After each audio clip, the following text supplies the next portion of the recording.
योगी जी, योगी जी, देखिए, आपने बटेंगे और कटेंगे की बात कही और आपने कहा बटेंगे तो कटेंगे और एक रहेंगे तो नेक रहेंगे, और लोग इसी बात के लिए आपको बहुत पसंद करते हैं, आपको सपोर्ट करते हैं, क्योंकि आप डायरेक्टली बात करते हैं, आपको इधर उधर की बात नहीं करते। अब अखिलेश जी कहते हैं कि ये लैब में तैयार किया गया एक नारा है।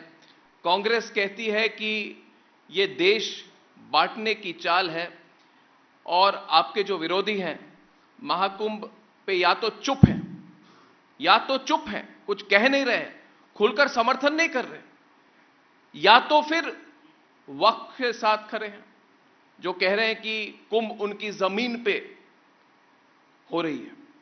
तो मैं चाहता हूं कि आपने बटेंगे और कटेंगे की बात कही, अपने प्रतिद्वंदी जो है, आपके जो ओपोनेंट है, वो जैसे स्पिन देते हैं। और दूसरा उसके साथ जुड़ा सवाल, क्योंकि आप इस पर विस्तृत तौर से कहे, सवाल लोगों के मन में यह भी है योगी जी कि यह समागम होगा, एकता होगी, क्या महाकुंभ के बाद में एकता रहेगी? क्योंकि जिस तरह से राहुल गांधी, अखिलेश यादव, तेजस्वी यादव जाति जनगणना की बात करते हैं, सिर्फ जाति की पॉलिटिक्स करते हैं, क्या 100 करोड़ हिंदुओं की एकता महाकुंभ से एक तरह से फिर से जागृत होगी? क्या उसको और बल मिलेगा और रहेगा उसके बाद? क्या जाति की पॉलिटिक्स खत्म हो सकती है देखिए महाकुंभ के बाद? देखिए, देव और दानव, सुर और असुर, ये हमेशा से इस धरती पर रहे हैं और सबको रहना चाहिए। जोड़ने वाले लोग ये मानव परंपरा में हैं, तोड़ने वाले लोग दानव परंपरा को मानने वाले लोग हैं, उनके अनुयायी हैं। तो दानवों ने हमेशा तोड़ा है, वे आज वही बात करते हैं। जो लोग भारत को डिस्कवरी ऑफ इंडिया से भारत को देखना चाहते हैं जी, जिनका नजरिया वह है जी, वे भारत को नहीं समझ पाएंगे, वे नहीं समझ पाएंगे। जो अपने को एक्सीडेंटल कहते हैं वे भारत को नहीं समझ पाएंगे। भारत को वही समझ पाएगा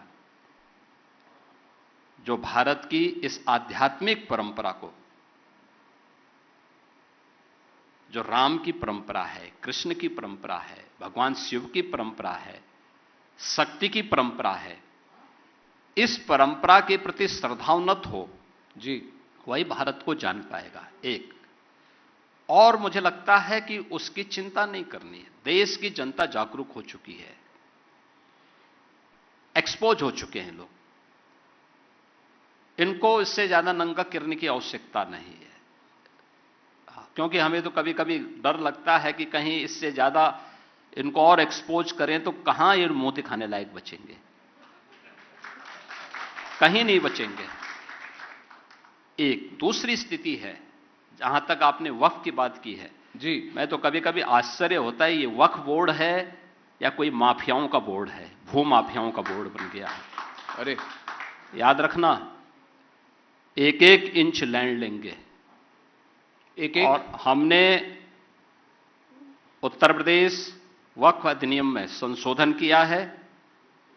पूरी 1369 फसली से लेकर के अब तक की एक एक राजस्व के अभिलेख की जांच करवा रहे हैं, और जिसको भी वक्फ के नाम पे कब्जा किया होगा उस एक एक इंच लैंड को लेकर के वापस करेंगे और गरीबों के मकान बनाएंगे, सार्वजनिक संस्थाएं, अस्पताल बनाएंगे, अच्छे शिक्षण संस्थान बनाएंगे।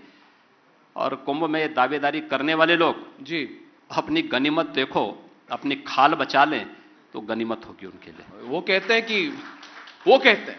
कहते हैं, सवाल मेरा है, वो कहते हैं कि ये हमारी धार्मिक अधिकार, हमारी धार्मिक अधिकार हमसे कैसे खींची जा सकती? जब इनका बीज नहीं फूटा था, हमारी कुंभ की परंपरा उससे पहले से।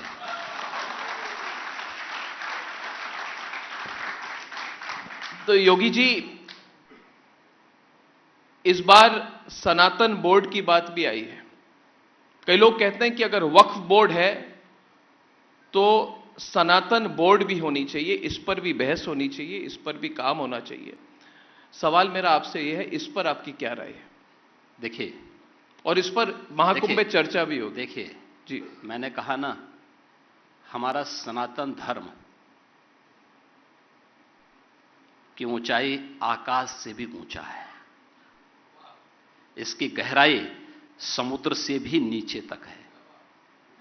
इसकी तुलना किसी मत और मजहब से नहीं करनी चाहिए, कतई नहीं।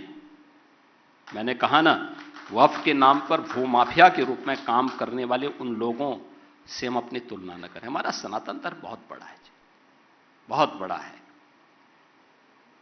हमें उस विराटता का परिचय देना होगा। हां, सजग रहना होगा फूट डालने वाले उन तत्वों को जो हमारी विरासत को नुकसान पहुंचाने का काम कर रहे हैं।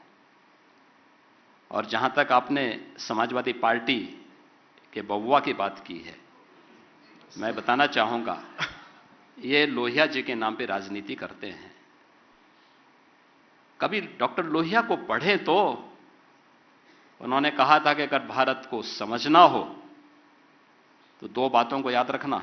एक, सच्चा समाजवादी वह है जो संपत्ति और संतति से दूर रहे। इनका उदाहरण आप देख सकते हैं। और दूसरा, उन्होंने कहा भारत को अगर समझना हो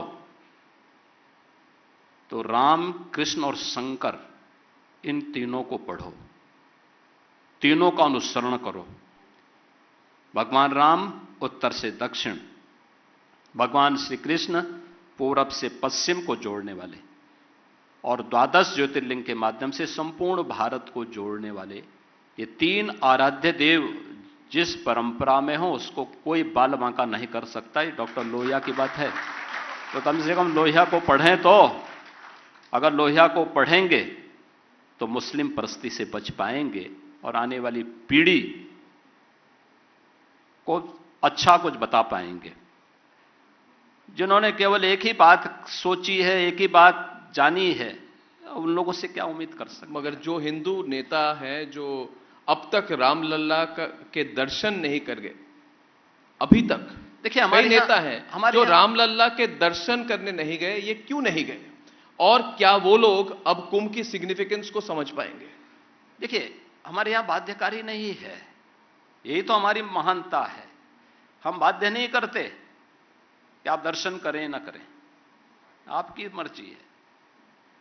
भाई, जो जाएगा पुण्य का भागीदार बनेगा, जो नहीं जाएगा अपने कर्मों की सजा भुगतेगा। जाने दो सबको, उनकी मर्जी पर छोड़ देना चाहिए। और मुझे लगता है इतनी स्वतंत्रता सनातन धर्म ही दे सकता है, दुनिया के अंदर कोई मत और मजहब नहीं दे सकता। मगर वो अब तक रामलला के दर्शन करने क्यों नहीं गए? क्योंकि नैतिक रूप से इतना साहस ही नहीं है। नैतिक रूप से साहस नहीं है, एकदम नहीं है। इन्होंने अयोध्या के साथ क्या व्यवहार किया था? अयोध्या को विकास से वंचित किया जी, अयोध्या को उसके अधिकार से वंचित किया, अयोध्या को उसकी विरासत से वंचित किया। तो ये तो विरासत के तो विरोधी हैं ही, विकास के भी विरोधी है।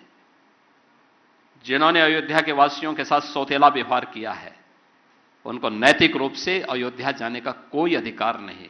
जो नैतिक रूप से परिपक्व होगा वही अयोध्या जा पाएगा।